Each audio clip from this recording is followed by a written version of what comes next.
the Sim Fox, playing a game called Touchstarved is too perfect. Honestly, I am neither going to accept nor deny it, nor say that it is a yes or a no, but you know, it's pretty fucking perfect, right? I'm gonna say, does it represent me well? I mean, I wouldn't say I'm touch-starved, you know. I get my share of action, you know, when I want to, but like, it's not every day you get 2D boys. 2D boys are different, okay? 2D boys are a luxury, that's what I'm saying. 2D boys with the perfect hair. I just want 2D aesthetics and have my boys be demons and shit, you know?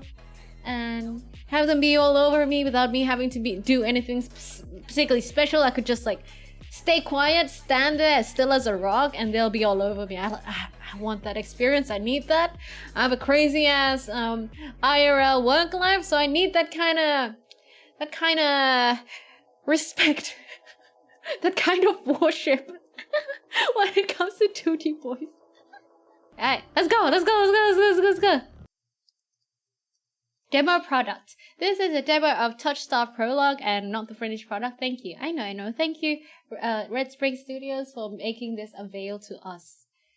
Content warning. Touchstarved is intended for an older audience. It contains mature content that includes, but is not limited to, horror, graphic violence, strong language, alcohol and drug reference, injury and dismemberment. Whoa, holy shit, okay.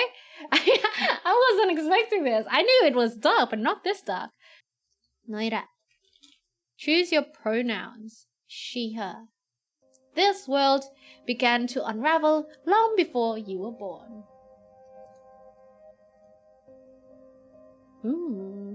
It began with fogfall.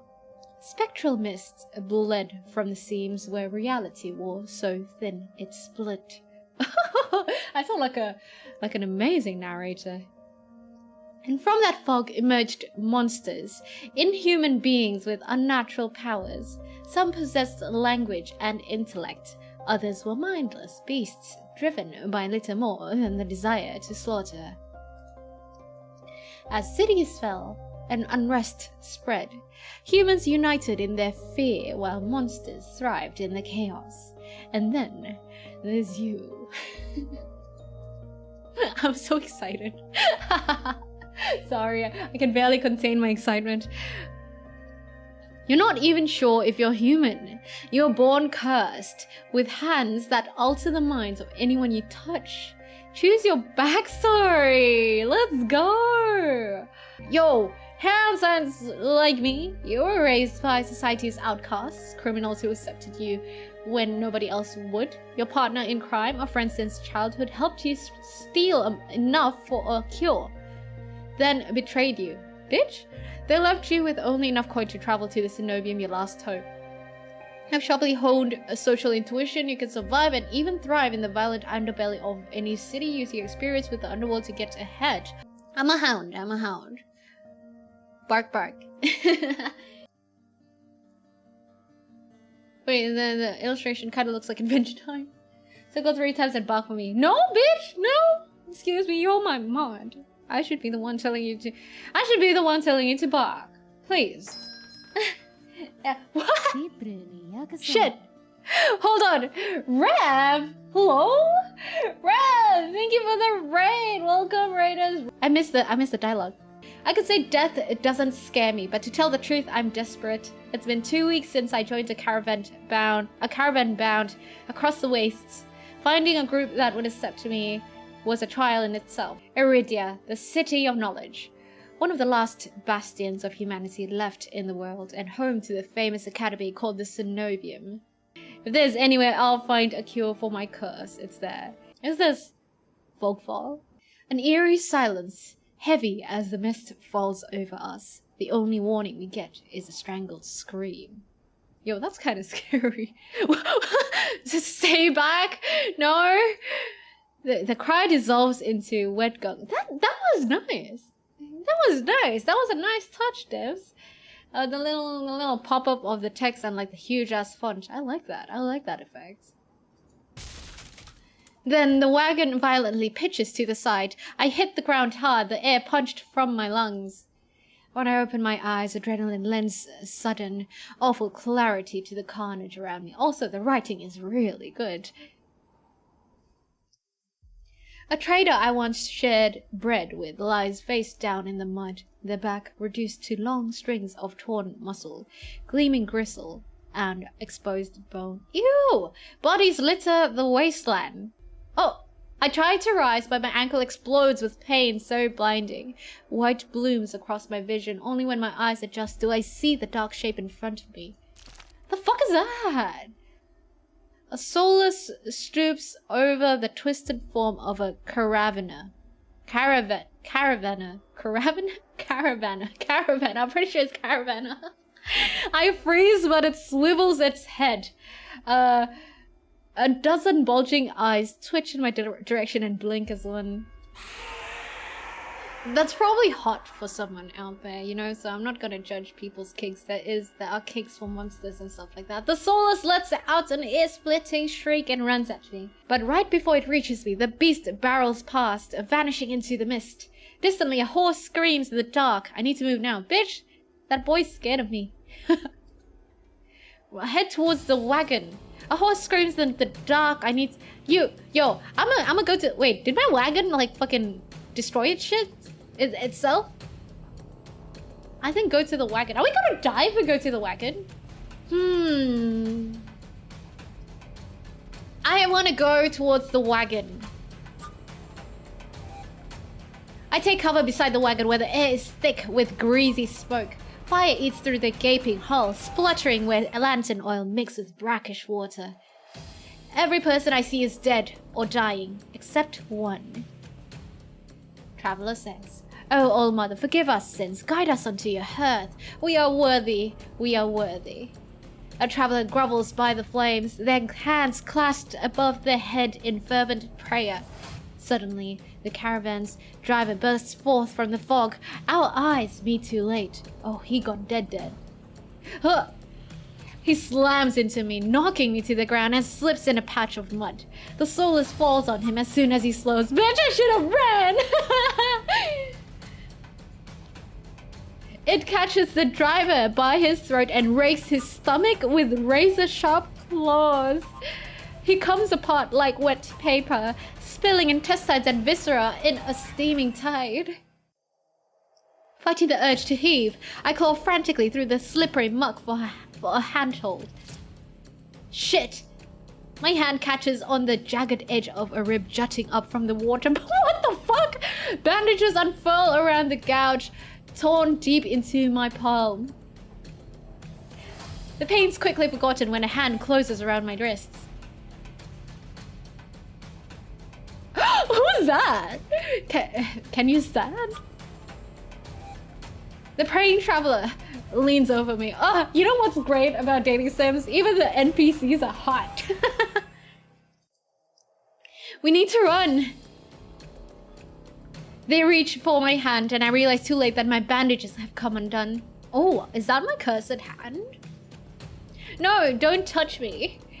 The sensation of their thumb brushing the back of my hand sends a shiver down my spine. I'm truly touchstarved. Hand holding sending shivers down my spine? Like, bro. All it takes is one touch, and in the space of a breath, my curse takes hold. Oh, that's why! Oh! Their lips peel back into a deranged grin. Wait, how do I do crazy laugh? How do I do crazy laugh? Wait, I have neighbors. I'm sorry. I'll stop. No, I've seen this face countless times before. This is my curse. Madness of my own making. The grip on my hand tightens until pain radiates from my knuckles. Let me get... Suddenly, clammy hands brush my throat, choking off my breath. Die, die, die. What is he, Reaper? Spit bubbles at the corners of their mouth and flex my face. The edges of my vision darkens as my lungs scream for air. Kinda hot, but... fight him, dude! My nails gouge deep into the traveler's wrists, but no matter how much blood I draw, they don't flinch. Oh shit. The more I struggle, the tighter their grip grows. My pulse hammers in my ears, slowing with each thudding beat. This can't be happening. I'm gonna die. And not because of the fogfall or the solace, but because of my own curse. Tears sting my eyes. No. Not here. Not like this. Come on. Where's my saving 2D boy? Where's my savior 2D boy? The hands drop from my neck, leaving me wheezing for air. My lungs burn with each ragged cough. My vision clears and the traveler's face takes shape, hovering inches from mine, lips still split in that macabre smile even as blood seeps between their teeth. They give one last shuddering breath, then slump over, the claws hooked through their stomach. What? Who killed it? Oh, it's this guy! The soulless shoves the body aside and the glowing eyes studding in leathery skin thin as the grinning. Am I deadsies because I made bad decisions? There's a flash of claws, red spill across my vision. I thought there'd be pain, but as I sink into the murky water, all I can feel is the grit of silt filling my mouth and the icy embrace of shallow water. Distantly, I notice an arm resting among an outcrop of reeds, mine neatly severed at the elbow. Ditto! It should have taken both arms. Without them, maybe I could have survived. Maybe I could have had a home. Instead, I'll die cold, alone, and face down in a desolate wasteland. Did he just start the game and die? No, right? What? A fitting end for a monstrosity like me. Did I die?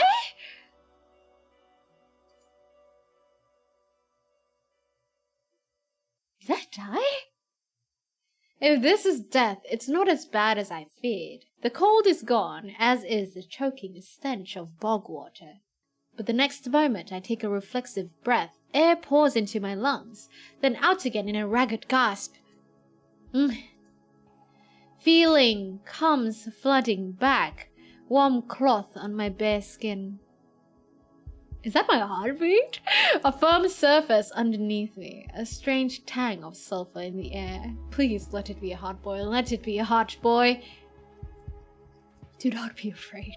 This must be a hot boy. Sir? Oh my god! Wait, what's his name? Kuras, I think?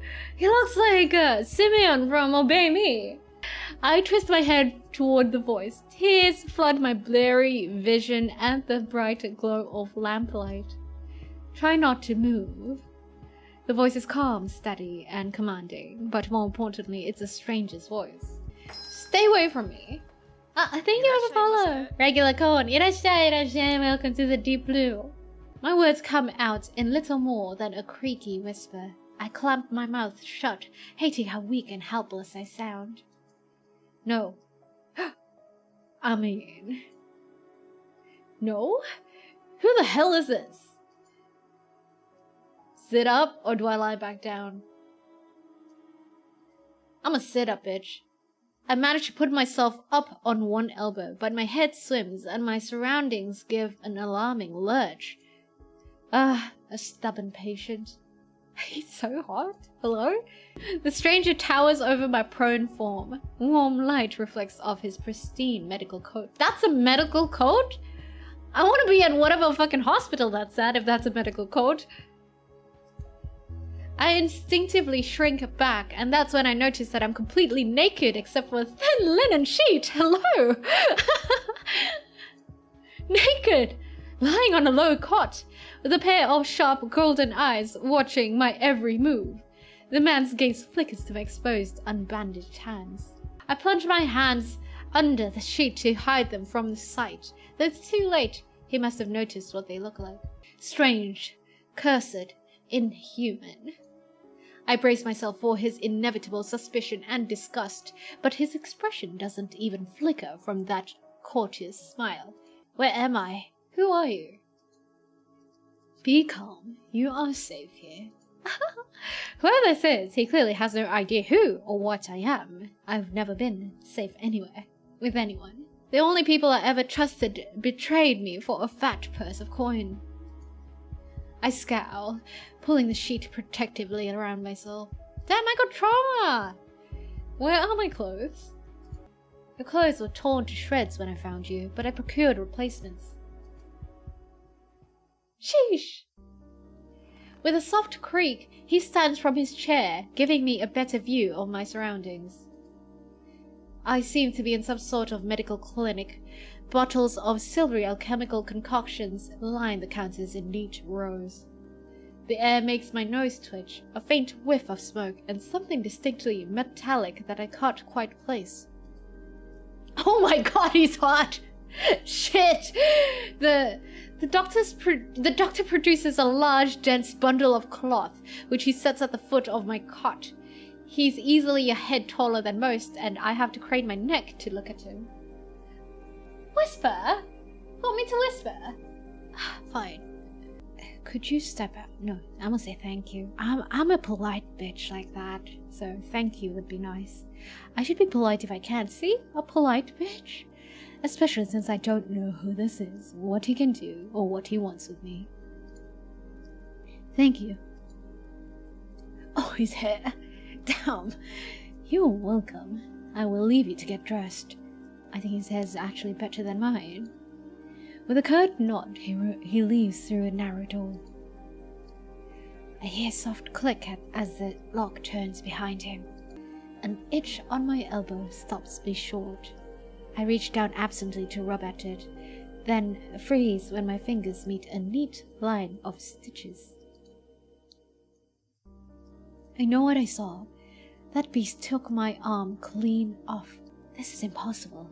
I should be dead, or at the very least, gasping out my last breaths. I squeeze my eyes shut, waiting for the pleasant dream to unravel, to wake up bleeding out in the swamp. But nothing happens. The seconds tick by, and my arm remains resolutely healed, my surroundings pristine and quiet. In numb disbelief, I reach out for the replacement clothes and begin stiffly pulling them on. I slide off the bed and take a few unsteady steps toward one of the drawers. If this is indeed a doctor's clinic, there must be bandages somewhere. I start opening drawers at random, and of course, that's when the door swings open once more. You're looking for something. I whirl around, clutching a thick roll of clean bandages. I try to step back from him, but my legs bump against the ledge of the cot. Look at those eyes! Your caution is understandable, though if I meant you any harm, you would know. That doesn't make me feel better in the slightest, but he makes no move toward me, so I quickly wind the bandages around my hands. I fix him with a dead-eyed glare, the one that used to send my fellow thieves into shuddering silence. He doesn't even blink, meeting my eyes serenely as I finish tying my bandages. I am not easily intimidated. How are you expecting me to keep whispering when I'm just so excited for this whole game, dude? Who are you? You can call me Kuras. I'm right, bro. I know my boys' names, okay? And where exactly am I? Iridia, which I assume was your caravan's destination. I can think of nowhere else from a group of travelers to go. How did I end up here? I brought you to my clinic. Yes, 5 minutes is done. Woo! Thank you. I brought you to my clinic, of course. You were the only survivor from the caravan, barely clinging to life. You needed immediate treatment. You tell me to whisper, and then bonk me, and then give me head pats to reward me? What is this relationship, guys? What is this? I frown and flex the fingers on my recently healed arm. Aside from being a bit stiff, it feels fine. Thoroughly attached to me. A soulless attacked the caravan. It ripped everyone to shreds. It tore my arm clean off. But when I woke up here, I trail off, bewildered. I've never heard of any magic that could heal a mortal wound like that. What kind of person would do such a thing? The doctor, Kuras, pinches the bridge of his nose. He sits back down in his chair, quiet for a long time. I do not know where you come from, but Iridia is a city of knowledge and deadly secrets alike. He's so pretty! Information is power, and it is most unwise to give or receive it freely. Since you have refused to divulge your secrets, I will not divulge mine. I do not even know your name. You are new to Iridia, so I will overlook this specific breach of etiquette. However, you should not expect others to extend the same courtesy. Oh my god! I take a deep, steadying breath. This time when I speak, I sound a bit more like myself. Noira. My name's Noira.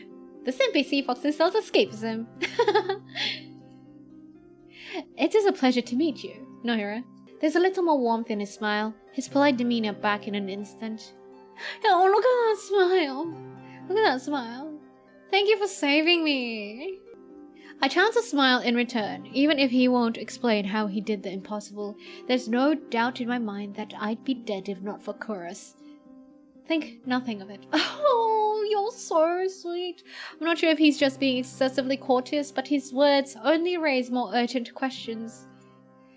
But if I have to ask, why did you save me? You don't know me. The question seems to startle Kuras. Oh, look at those eyes. I could hardly leave you to die in the wastes. Assisting those in need is the very essence of a doctor's duty. I've never met a doctor who also handed out free clothes. That is really sweet, actually.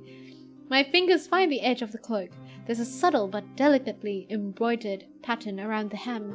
I try not to think about what kind of price Kuras might ask for such well-made clothes. No, I suppose not. Forgive my presumption. He's kinda cute when he's looking like that. I rarely come across so fascinating a patient. I blinked. What did he just say? I simply meant that few would cling to life so resolutely, or brave such a perilous journey to Iridia. I could not help being curious about you, Noira. I would be lying if my heart is not fluttering yet. You're pretty curious. You're pretty curious yourself, boy. Am I? That smile, please. I'm weak. Well, I haven't forgotten about my arm. I wiggle my intact fingers at him. Clearly not. But you haven't asked me for any payment either. Irashai, Miku Niku. Deep Blue Nyokoso. Welcome to the Deep Blue. I require none from you. Travelers do not have an abundance of coin, and it would be unethical to leave you destitute in a strange place. I fall silent, unsure what to say to that. Nobody would help a horror like me for free. There has to be some kind of catch or trick, right? I'm so sad. My background is so sad. A loud knock at the front door stops our conversation cold and spares me from having to say anything else. Duty calls. Unfortunately, you are not my only patient today. The knocking grows more insistent and Kuras lets out a tired sigh. Please, wait your turn. Though he says it quietly, the clamor on the other side of the door abruptly stops. Do you need anything before you leave, Noira? I need directions to the cenobium. The cenobium? Oh, damn, you look angry. The look on his face is downright chilling. He pauses, choosing his words with cold deliberation when he speaks again. Whatever you seek, it is very unlikely you will find it there. The cenobium's gates open for precious few visitors. Even if they did, you would not like what you found inside. Then, if not the cenobium, where would you suggest? Head to the wet wick and ask for Leander. Oh, my boy! Excuse me, the wet what? The wet wick. What did you hear, Noira? He sounds deeply unamused. Follow the postings advertising Leander's bloodhounds. They are difficult to miss. I wonder what you heard, Noira. When you meet Leander, tell him I sent you. The line outside Kuras' clinic stretches down the road already. 2 thin peddlers queue alongside withered elders. If any place is in desperate need of a free clinic, it's this one. 2 streets later, I pass under a wrought iron archway adorned with dangling garlands of red and pink lilies. The buildings in this quarter are a dizzying riot of color, painted walls and tinted glass everywhere I look. Sheer red and pink curtains flutter in open doorways. Musical voices call out invitingly. It's the red district! Red and pink curtains? Girl! And incense mingles with the pungent scent of flowers, barely covering the salt and musk of warm bodies. I'm polishing off my food and dusting the crumbs from my hand when I spot a poster. It features the silhouette of a smiling man wearing a single dagger-like earring and the word Bloodhounds printed above his head. A motto, as above, so below, circles the artwork. If Leander is the leader of the Bloodhounds, then the face printed on the poster is likely his. I follow the line of identical posters round a corner and nearly hit my head on a precariously dangling wooden sign.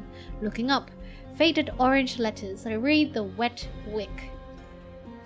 The facade of the building looks like it's seen better days, but I hear faint music and laughter coming from inside. The inside of the bar is a far cry from the abandoned exterior.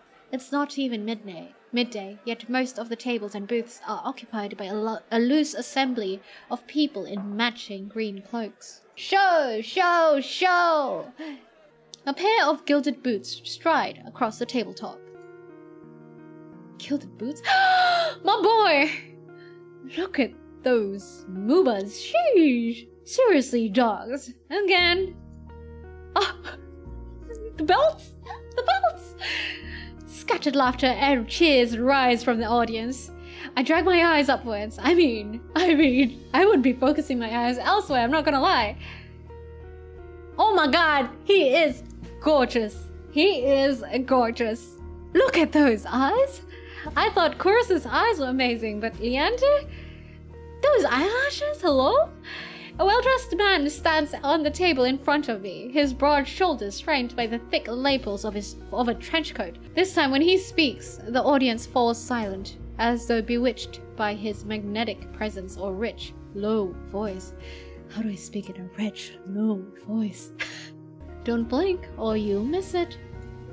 He laughs, and the dagger-shaped earring dangling from his left ear catches the light in a flash of gold. It would seem I found Leander. He's so hot. He raises his hand above the audience and snaps.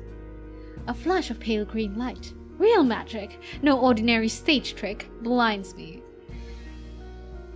His eyes, though, his eyes! As the brilliance ebbs, my gaze refocuses on the mage towering above me. I would have thought he'd be a rogue, like a rogue mage sort of guy. Actually, that makes sense. Yeah, he's probably like a rogue mage. He flicks his wrist, and the magic spiraling around him coalesces. Delicate flower stems sprouts from between his pinched fingers. One by one, glowing lily petals spring forth. With a flourish, the mage presents the conjured flowers.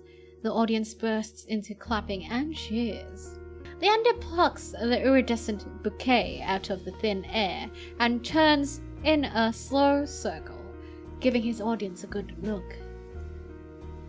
Now, who could use some good luck? Me! Eager onlookers scoot closer to the table. Some reach for the lilies, while others whistle and call Leander's name. Come on, pro tag, main character syndrome, do your thing. But his cool green eyes slide right over them, locking on me instead. That's what I'm talking about! I'm gonna take that flower, bitch! I reach out, all too aware of the way my fingers tremble as I carefully take the flowers from him. There's no weight to them, only a faint warmth that radiates from the stems. As soon as the flowers leave Leander's hand, their light dims. They fade away in a shower of opalescent light. To my surprise, Leander laughs under his breath. And that's the problem with flowers. They don't last long, but they leave an impression, right? Ah! I like him. He grins at me, and I find myself smiling back. Indeed, I would be smiling, grinning, and everything. Look at him! Look at you! Look at you, sir! Damn! Leander steps off the table, dropping among the excited crowd with an audible clink. Look at the... Oh! Look at that chest! That shoulder!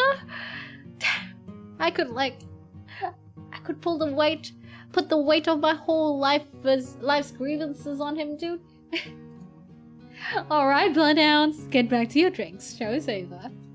Before I can make my way towards Leander, his eyes find me. Look at those eyes! Look at that gaze! He gives me a friendly wave, then beckons me over to the crowded counter. Oh, the eye smile! The eye smile! I manage to squeeze beside him, but there's so little room that his broad shoulder presses against mine. I tense, but he doesn't seem to mind at all. As if on cue, the bartender approaches us. What can I get you? Surprise me and add anything my friend wants to my tab. You're so lovely. I wasn't expecting the generosity, but I have to admit, I do feel a little thirsty after all that fried dough. Thirsty? Bitch, I'm a fucking desert. I'm Sahara as hell. Damn. I'll have what he's having. So, what brings you to the wick? Oh, I love him. I love him.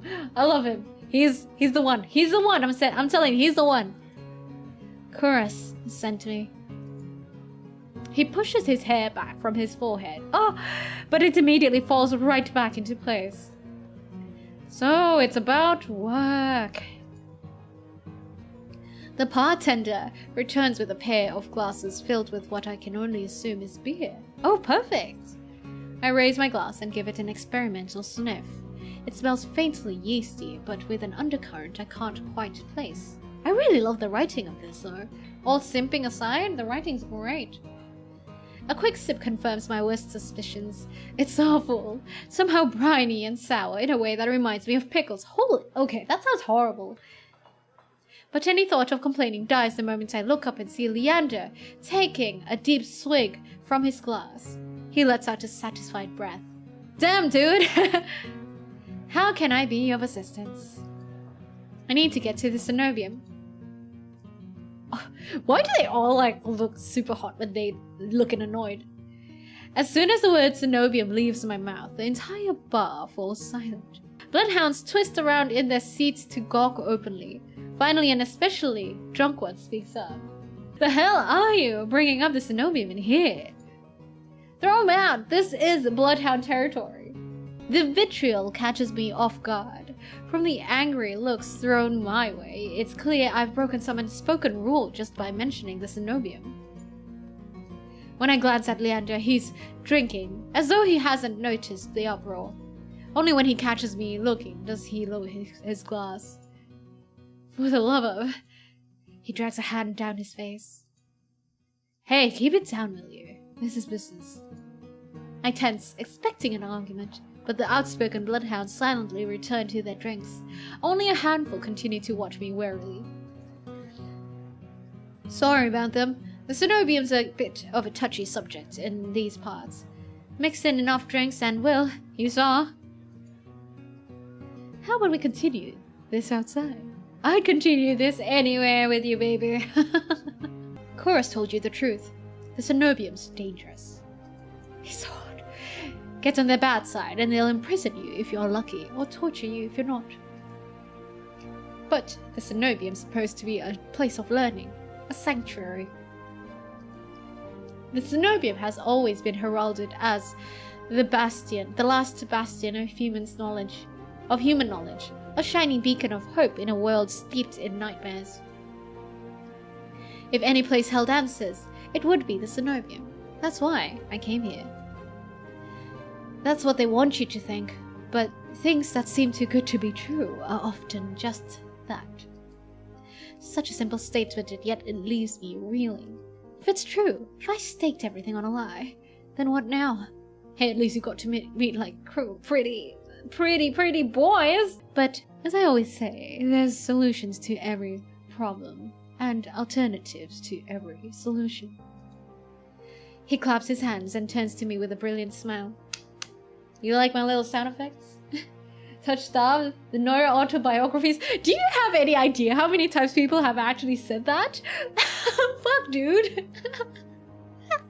Is this my legacy, huh? When I die, is this the kind of memoir that I leave behind, huh?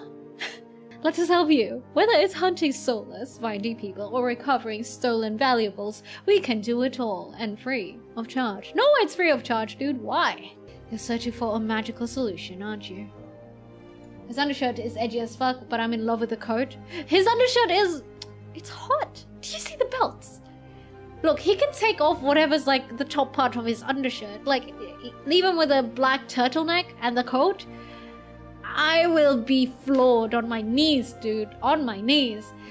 When my eyes widen, he nods along as though he suspected all along. I'm not lonely. I just appreciate good things in life and ecstatic beings, okay? I'm honest to my heart. I'd be happy to help you out, that is, if you'll tell me what ails you. Leander might not work for the Cenobium, but he is a mage. And a powerful one at that, if his demonstration earlier is any indication. I'm silent, plagued by indecision. I don't know if I can trust him, but it's not like I have any alternatives. I'm cursed. I'm cursed, babe! Sorry. Cursed. Cursed? Oh, he's so cute. Oh, now I'm very curious. What kind of curse? Something ancestral or more recent? Oh, he's so hot! I cannot! His smile! His smile! Oh. He looks me up and down, taking in my face, my eyes, and finally my hands. It's your hands, isn't it? I wait until I'm certain my voice will remain steady before answering. He's so hot. My touch is dangerous. It changes people, hurts them. Before I've even finished, Leander begins taking his glove off. He tugs his left hand free and flexes his fingers. Let's see it. He offers me his hand, and a prismatic flash of magic ripples across his palm, but I'm already shrinking backwards. I can't. I don't care how confident Leander is. I can't bring myself to hurt him. See his kind face twist into a mask of madness. Believe me, this isn't an ordinary curse. You know what? Crazy boys are kinda hot. I mean, look at Darby. I'm just saying, right? I mean, I wouldn't date them, but are they hot? Yes. Do you really think Kuras would send you here if I couldn't handle it? How should I know? I only met him today. I'm as good as any mage in the Cenobium. Better, even. If they can help, so can I. You don't know what you're asking me. I'm asking you to trust me. I look from Leander's outstretched hand to his confident smile. Then, with a short breath, I begin unwinding the bandages from my hand. I'm trusting people, y'all! Fine, but if you lose control, don't say I didn't warn you. You can tie me up first if it makes you feel better. Sir, that is illegal! I mean... Oh my god, this game knows what it's doing, bro! Shit, that caught me off guard. Oh my god, my heart. Steady up, would you? Fuck.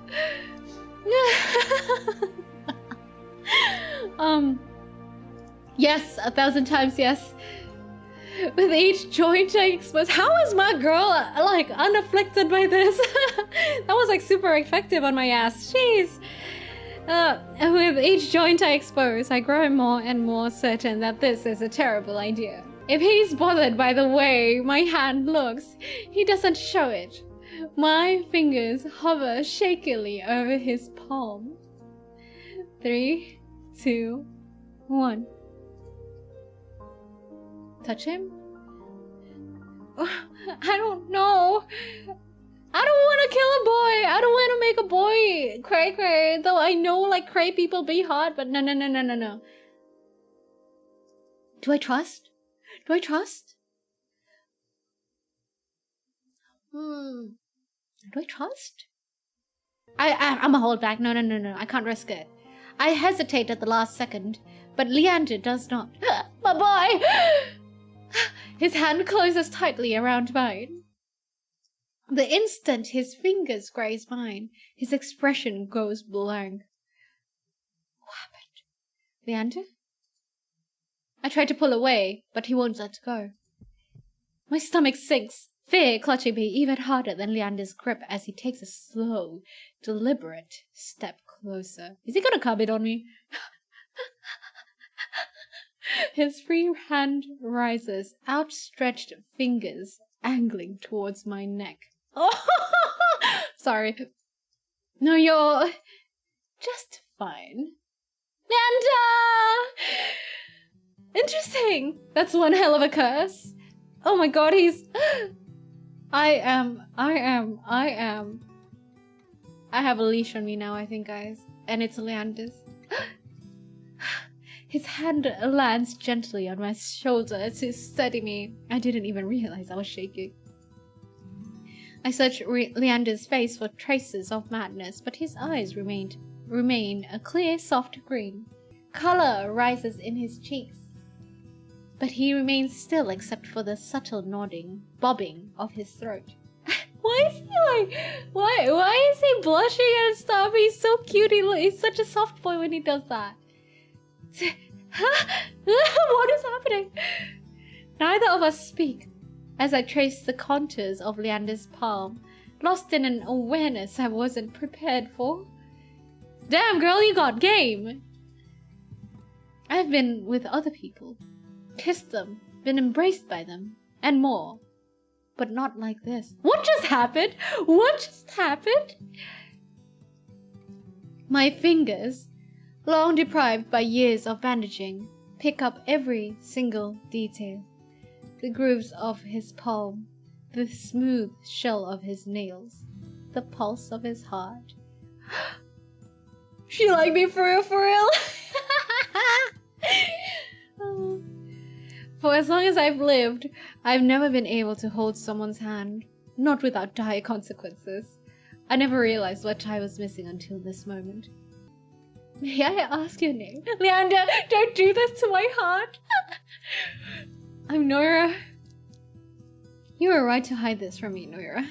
That curse of yours, it's unlike anything I've ever dealt with. I can tell you're discreet, but you'd be best not go showing that off to anyone else. I didn't plan on it. Are you staying in Lowtown? I paused.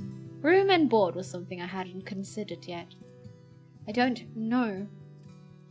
Let's get you properly settled then. My heart! Dude, my heart though? I don't know, there's just something about him, dude. The wet wick is noticeably quieter. Without their leader, most of the bloodhounds have dispersed, or in a few cases, fallen asleep beside their drinks. Got any room left, or did my lot grab them all to sleep it off? The bartender, who I now realize doubles as an innkeeper, slides a key onto the counter. You know, I always keep the corner room open for your escapades. I knew it! I am into the fuck boys! I know myself well, okay? That's how honest I am. Leander's laugh sounds slightly strained. Cute. And I always appreciate it, but you're mistaken. This is just for my friend, Noira. Sure. Stay as long as you like. You two have fun. Escapades, huh? Leander clears his throat, then holds the key out to me. You know what would be fucking amazing? If I had like a group of boys just like voice this game for me and I be the pro tag of this game. Imagine. Imagine, yo. Leander clears his throat, then holds the key out to me. But I hesitate. My coin purse barely holds enough for a day's worth of meals, let alone a room. How much do I owe you? Nothing. Bloodhound rates. My treat, since you shared your secret. Food, drink, and warm bread. Anything you need. I need more water. I never expected to have a warm bed in Iridia, let alone free meals. I planned to steal with whatever I needed to get by, no matter how dangerous. Thank you. Go explore. No, right? So what? You'll find many roads in Iridia, each leading to different answers. But if you need a reprieve from what haunts you, come find me. Just be careful. I nod, taking one last look at the gleaming bronze key before tucking it into the pocket of my cloak for safekeeping. Cold like 0 degrees. I'm out the cage, gotta let out the beast. Revolutionary, gotta let out the streets. Locked in a cage, I'ma let out the hood. Welcome to the Deep Blue.